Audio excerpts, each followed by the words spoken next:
Mission 2022 पर BJP के दिग्गज नेता आज ताजनगरी के दौरे पर पहुंचेंगे। जेपी नड्डा आगरा में चुनावी तैयारियों का लेंगे जायजा। नेताओं और कार्यकर्ताओं के साथ करेंगे बैठक। आज बरेली का भी दौरा करेंगे जेपी नड्डा। 22 जनवरी को मथुरा जाएंगे बीजेपी अध्यक्ष। पहले चरण में आगरा और मथुरा में होगा मतदान। पहले चरण में आगरा और मथुरा में मतदान होना है। इसके लिए विधानसभा क्षेत्र के लिए बीजेपी ने प्रत्याशी घोषित कर दिया है। उत्तर प्रदेश विधानसभा चुनाव में आगरा की 9 सीटों में से 4 सीटों पर बीजेपी ने पुराने मोहरों पर ही दांव खेलने की घोषणा की है।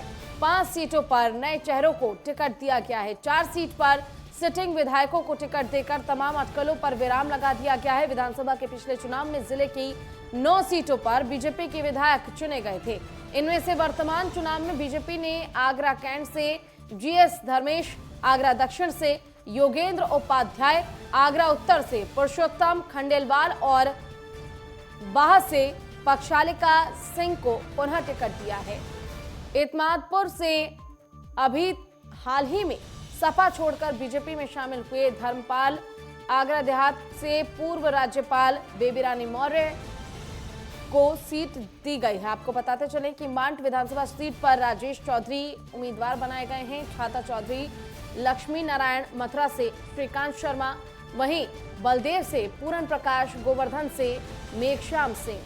मांट विधानसभा सीट से राजेश चौधरी उम्मीदवार बनाए गए हैं। तो 9 विधानसभा जो जिले हैं उनके 55 विधानसभा सीटों में ये चुनाव होने हैं, जिसको लेकर बीजेपी ने अपनी सूची जारी कर दी है।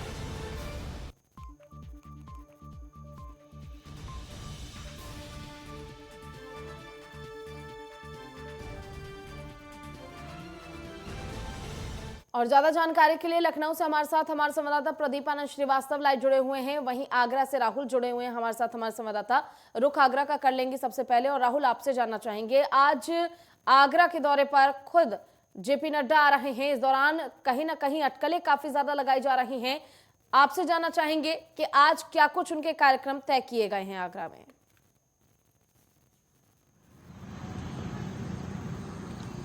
देखिए पूजा, मौसम भले ही बेहद सर्द हो, लेकिन जैसे जैसे चुनावी माहौल नजदीक आ रहा है और नामांकन खत्म होकर आ रहा, पहले चरण का 10 फरवरी को अब चुनाव है, ऐसे में चुनावी सरगर्मियां जो हैं वो बेहद बढ़ती जा रही हैं, जिसके चलते अब जेपी नड्डा जो है उन्होंने कमान संभाली है उत्तर प्रदेश चुनाव की। और सबसे पहला दौरा आगरे से इसकी शुरुआत हुई है। बताया जा रहा है कि लगभग 10 बजे खेरिया एयरपोर्ट पहुंचेंगे और उसके बाद राजेश्वर मंदिर करीब 10:15 बजे राजेश्वर मंदिर पहुंचेंगे, जो कि काफी पौराणिक मंदिर है। और वहां बाबा भोलेनाथ के दर्शन करके आगे होटल रमाडा पहुंचेंगे और रमाडा में सबसे पहले बताया गया है कि पत्रकार वार्ता करेंगे। उसके पश्चात जो है वो करीब 12:15 बजे 20 विधानसभाओं की, आगरा समेत 20 विधानसभाओं के पदाधिकारियों के साथ बैठक करेंगे। और उसके बाद जो एटा और हाथरस वाली जो बेल्ट है उसके 20 विधानसभाओं के पदाधिकारियों के साथ बैठक करेंगे। निश्चित तौर पर माना जा रहा है कि ये जो चुनावी बेला में उनकी जो शुरुआत है वो कार्यकर्ताओं में बेहद उत्साह देने के लिए कहीं ना कहीं काफी है। और जब छोटे से कार्यकर्ता के साथ जब राष्ट्रीय अध्यक्ष रूबरू होता है तो निश्चित तौर पर उसको एक ऊर्जा मिलती है। और चुनावी मौसम में ऐसी ऊर्जा की कहीं ना कहीं उत्तर प्रदेश में जरूरत भी है। जी चलिए राहुल, आप बने रहिएगा। प्रदीप आनंद श्रीवास्तव हमारे संवाददाता लखनऊ से लगातार जुड़े हुए हैं। प्रदीप, मतदान को लेकर आज दूसरे चरण के नामांकन की प्रक्रिया जो है वो शुरू होगी, इसको लेकर क्या सुगबुगाहट देखने को मिल रही है?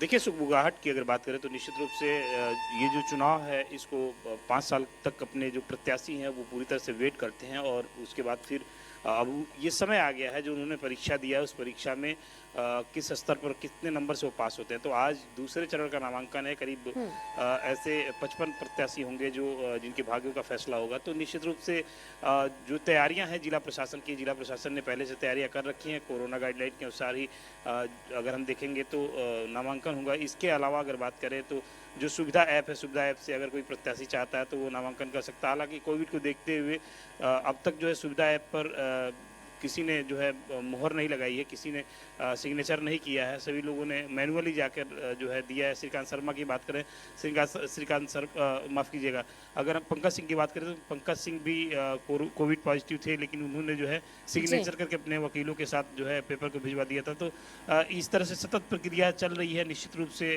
जो नामांकन की घड़ी है, चूँकि लोकतंत्र का ये माहौल है, लोकतंत्र का उत्सव, इसमें सभी लोग बहुत ही बढ़ चढ़ के हिस्सा ले रहे हैं। पूजा जी, रुक करना चाहेंगे राहुल का। राहुल, देखिए जेपी नड्डा आज पहुंचेंगे और कहीं ना कहीं कार्यकर्ताओं को मंत्र देंगे कि आखिर जीत के लिए किस तरह से कार्य किया जाए, और कहीं ना कहीं बीजेपी की ओर से डोर टू डोर जाकर भी लोगों से अपील की जा रही है उनके पक्ष में वोट डालने के लिए। इसको लेकर क्या फिलहाल आगरा में देखने को मिल रहा है? बीजेपी कितनी ज्यादा एक्टिव नजर आ रही है आगरा में?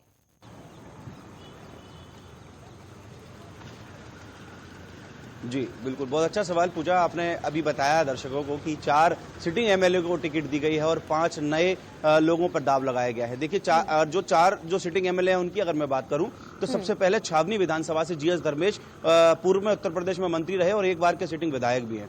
उसके आगे जब चलते हैं तो दक्षिण विधानसभा आती है और दक्षिण विधानसभा में 2 बार के सिटिंग एमएलए योगेंद्र उपाध्याय वहां से विधायक हैं और एक काफी चर्चित चेहरा है दक्षिणी विधानसभा में, जिसमें कहीं ना कहीं एक सुरक्षित सीट शुरू से ही मानी जा रही थी। अगर बात करें पुरुषोत्तम खंडेलवाल की, तो अभी उपचुनाव के दौरान ही वो अभी बहुत जल्द में ही उपचुनाव जब हुए थे उत्तर प्रदेश में, तो वो सिटिंग एमएलए हुए। उसके बाद एक बार फिर से उनको दोहराया गया है। और बाहर से अगर मैं बात करूं तो रानी पक्षालिका एक राजघराने से ताल्लुक रखती हैं और उसके बाद वहां क्षेत्र में अच्छा उनका एक रसूख है, जिसके चलते उनको कहीं ना कहीं विरोध का जो वो सामना नहीं करना पड़ा। और यही कारण है कि भारतीय जनता पार्टी ने इस बार 4 सीटिंग ऐसे एमएलए पे दाव लगाया है दोबारा से, जिनका विरोध कहीं ना कहीं कम है। और जाहिर है कि 5 सीटें काटी गई हैं और 5 सीटों का काटने का मतलब वो है कि जो कहीं ना कहीं विरोध के स्तर पर थे, अब जो 5 सीटें काटी गई हैं उसमें आज भी भारतीय जनता पार्टी को कहीं ना कहीं विरोध के स्वर अपने ही पार्टी के लोगों के साथ झेलने पड़ रहे हैं और कहीं ना कहीं उनको मनाने की कोशिश लगातार जारी है। और आज भी ये जो राष्ट्रीय अध्यक्ष जेपी नड्डा का दौरा है उसको लेकर भी कहीं ना कहीं अहम माना जा रहा है कि किस तरह से पार्टी को मूल मंत्र की जरूरत है, बूथ कार्यकर्ताओं को मंत्र की जरूरत है, जिससे वो कहीं ना कहीं अपने रूठे हुए जो प्रत्याशी हैं और जो लोग जो उम्मीदवारी कर रहे थे भारतीय जनता पार्टी से, उनको मनाकर एकजुट करके कहीं ना कहीं मूल मंत्र देने की बात भारतीय जनता पार्टी के राष्ट्रीय अध्यक्ष जेपी नड्डा आज उनके लिए कर सकते हैं कि कहीं ना कहीं विरोध के स्वर का कहीं ना कहीं खामियाजा भारतीय जनता पार्टी को ना उठाना पड़े। बिल्कुल।